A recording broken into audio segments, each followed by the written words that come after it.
Diletos irmãos e irmãs, o que celebramos no Natal do Senhor? No Natal do Senhor celebramos o seu nascimento, o surgimento do Verbo de Deus na história do mundo. O Natal, então, é a revelação de que Deus se encarnou.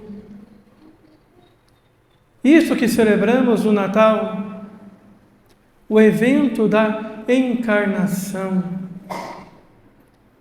Por isso, a espiritualidade do Natal é a espiritualidade da acolhida do Verbo de Deus em nós.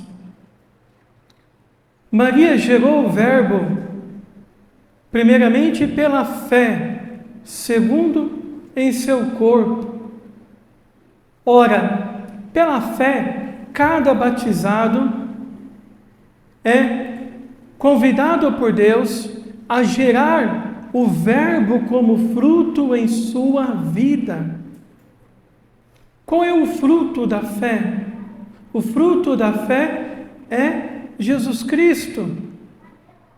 É viver uma vida conforme a graça de Deus. O fruto da fé é ter uma amizade única, singular, com o próprio Cristo, o Verbo de Deus. Nosso Senhor chamou seus discípulos e disse que estaria com eles todos os dias da vida. Chamou os discípulos para ficar com Ele. São João vai utilizar o verbo permanecer. Jesus chamou os seus discípulos para permanecer junto com eles por toda esta vida. Também você, a cada um de nós que cremos em nosso Senhor Jesus Cristo, geramos a sua presença em nós por meio da fé. O grande fruto da fé é a geração de Jesus em nossa vida. É o mesmo que ter Jesus dentro do coração, ter Jesus presente dentro da alma. O Verbo se encarnou na Virgem Maria, pela fé e na carne. Em nós, o Verbo também se encarna pela fé. O fruto do cristão é o Verbo encarnado em sua vida. E por que o Verbo se encarna em nossa vida? O Verbo se encarna em nossa vida para reinar sobre nós, para dirigir a nossa vida segundo a vontade de Deus e os ditames de seus mandamentos. No cristão, de um modo espiritual, o Verbo se encarna, o Verbo permanece, o Verbo gera vida e vida de verdade. E por meio da fé, da presença real do Verbo em nós, o cristão se torna uma nova criatura. Passou o que era velho, quer dizer, a vida do pecado, a vida do vício, a vida mundana.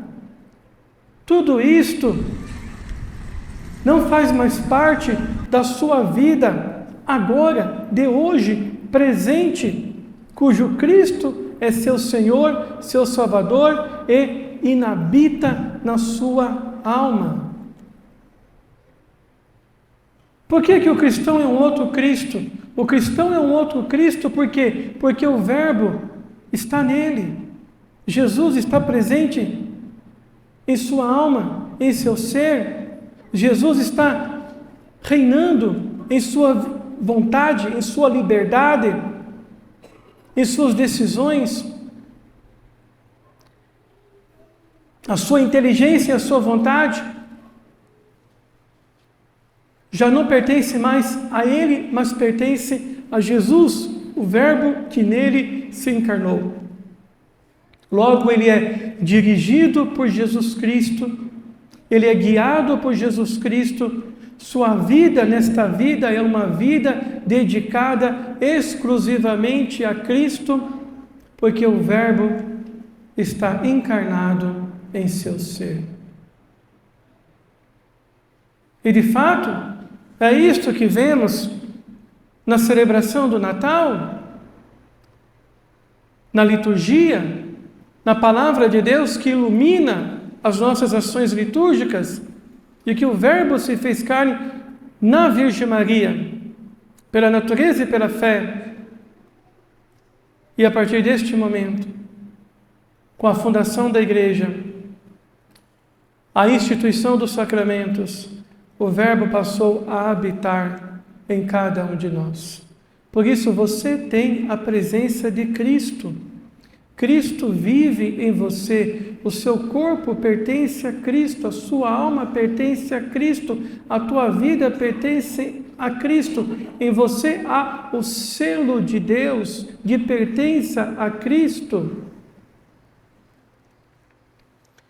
E o autor da carta aos Hebreus nos relembra magistralmente isto para nós.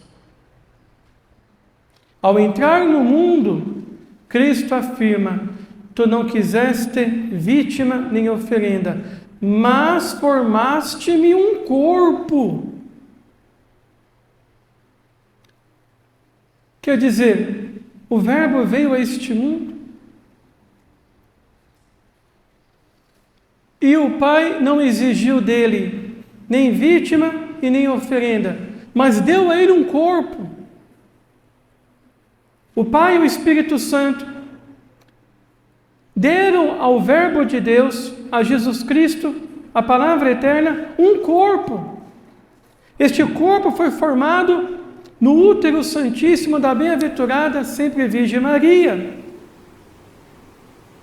Não foram do teu agrado holocaustos nem sacrifícios pelo pecado. Por isso eu disse: eis que eu venho.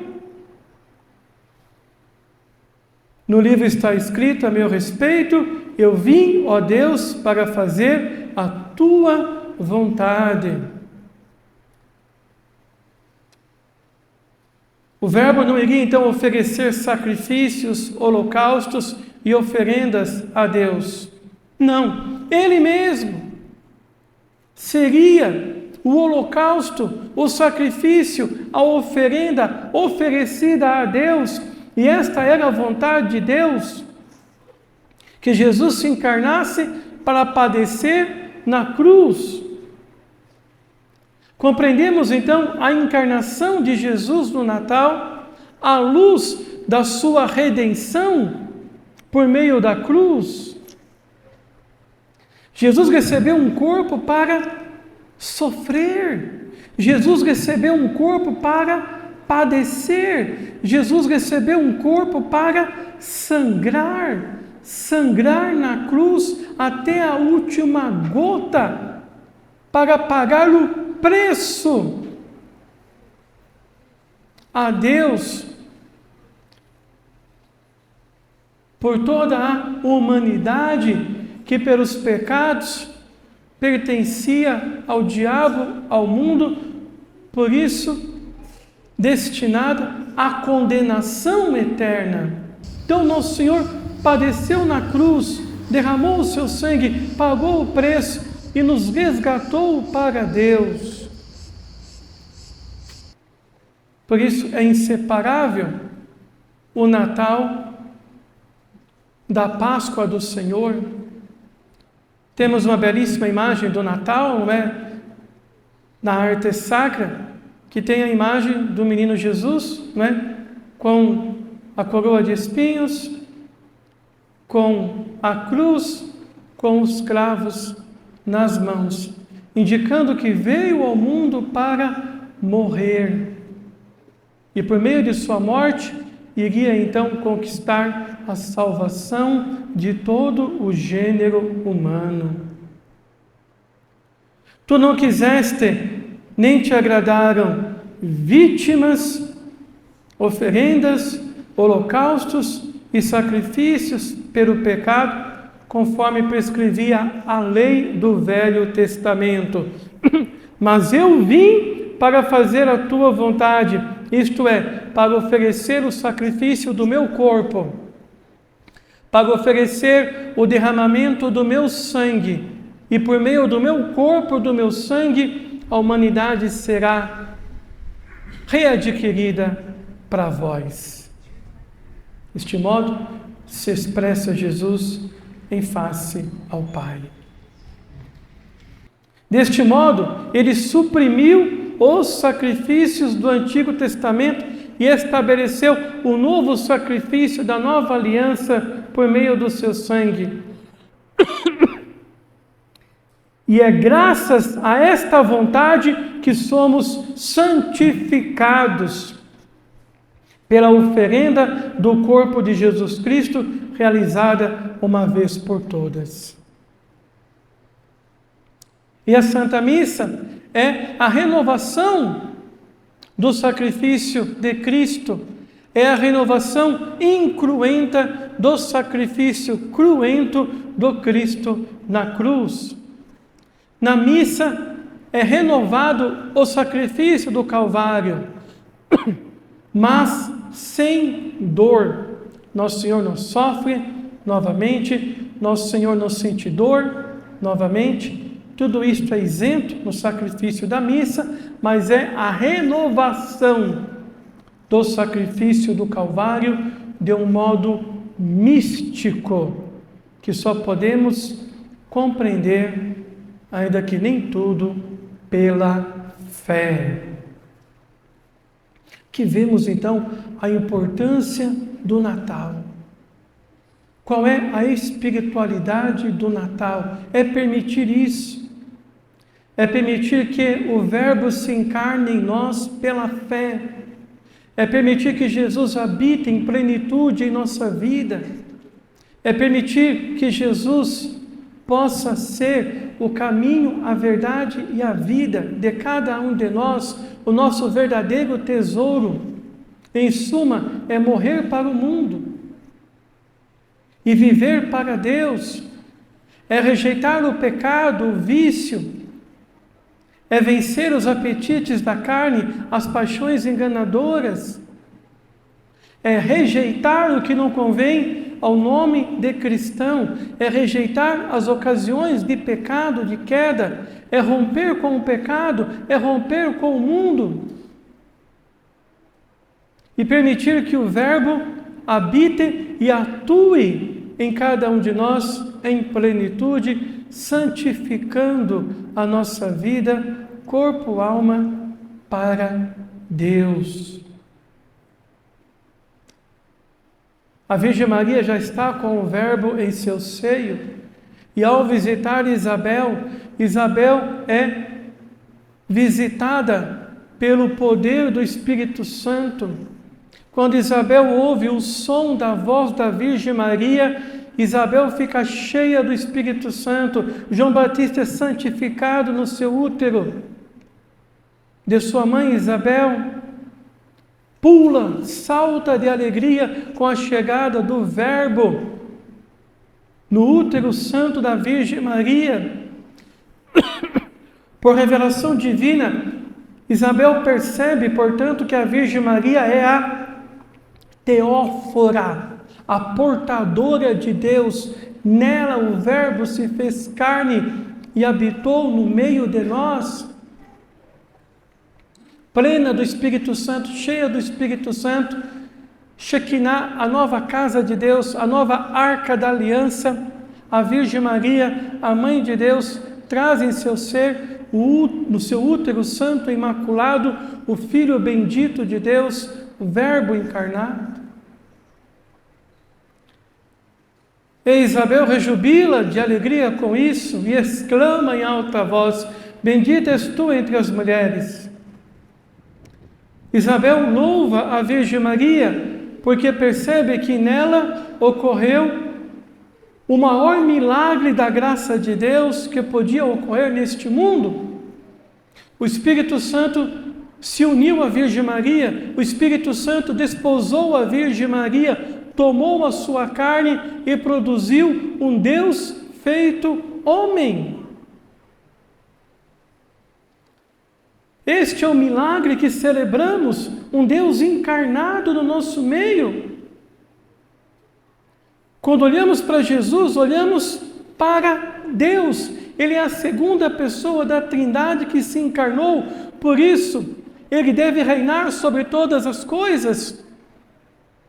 Por isso, a sua palavra deve estar acima das palavras dos homens. Quem é um ser humano diante de Jesus? Por mais sábio, por mais inteligente que este ser humano seja, pode ser um pensador, um filósofo, um poeta, o fundador de uma grande religião. Quem é ele diante de Deus encarnado? Muitas vezes nós não damos valor às palavras do Cristo para dar valor às palavras de homens. Até que ponto cremos verdadeiramente que Jesus é Deus? Pois se Ele é Deus, o que Ele ensinou para nós tem característica de ser ensinamento divino.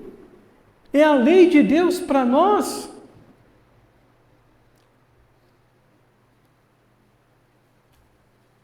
Diante do mistério da encarnação do Verbo, a nossa reação deve ser a mesma reação da Virgem. Ela respondeu ao anjo: eis aqui a serva do Senhor, faça-se em mim segundo a tua palavra. Maria se rende, Maria cai de joelhos, Maria se entrega totalmente a Deus e a sua vontade. Maria se abandona totalmente nos braços de Deus. Pede, quer e deseja ser conduzida pela providência de Deus. Quer que em seu ser se cumpra a vontade de Deus. E assim ela se torna numa peça-chave na encarnação do Verbo. Isabel disse isto, não é? Bendita és tu entre as mulheres. Isabel, cheia do Espírito Santo, reconhece que Maria é a bendita de Deus. Então Maria não é uma qualquer, não pode ser uma qualquer. Maria não pode ser deixada à sarjeta ou jogada na lata do lixo, como muitos fazem com suas imagens. Maria não é Deus, não é igual a Deus.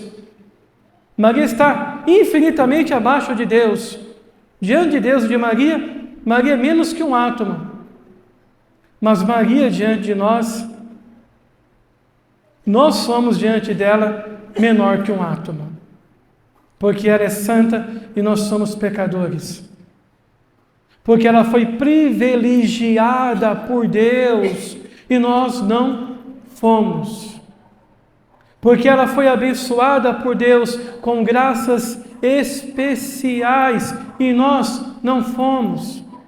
Porque ela foi concebida imaculada e nós não fomos. Porque ela nunca pecou na sua vida e nós não paramos de pecar.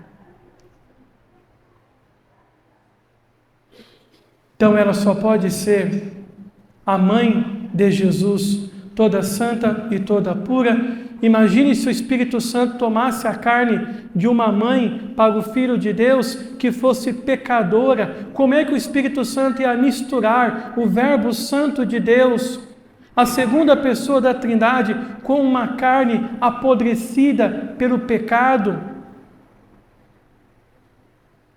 putrefada pelas misérias do pecado? Isto é inconcebível. É inconcebível que a Virgem Maria seja uma pecadora. É inconcebível. Como é que isso poderia acontecer? Perceba então que ela recebeu a graça de ser imaculada não por causa dela. Não foi por causa dela, mas foi por causa de Deus. E foi por causa da missão, da encarnação do Verbo, porque o Verbo tinha que se encarnar. E esta carne que seria tomada pelo Espírito Santo para formar o Verbo no tempo da história, tinha que ser uma carne santa, puríssima. Então a Virgem Maria foi criada naquele estado original de graça que Eva fora criada. Eva também foi criada sem pecado. Só que Eva depois naufragou na fé. Perdeu seu estado de graça, cometeu o pecado. A Virgem Maria não. Ela permaneceu no seu estado de graça, perseverou no estado de graça, progrediu no estado de graça e chegou a uma santidade perfeita.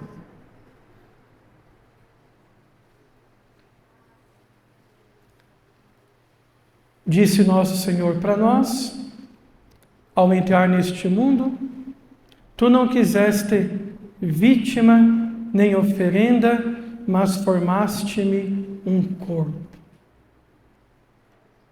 É este corpo do recém-nascido que iremos acolher no dia 24 e 25, desta criança dada a nós por Deus e pela Virgem Maria. É este pequeno corpo que está destinado a padecer na cruz para nos salvar de nossos pecados e nos libertar de todas as nossas escravidões. Que Deus conceda a cada um de nós a graça da fé, sabendo que o fruto da fé é Cristo encarnado em nossa vida. Assim seja. Amém.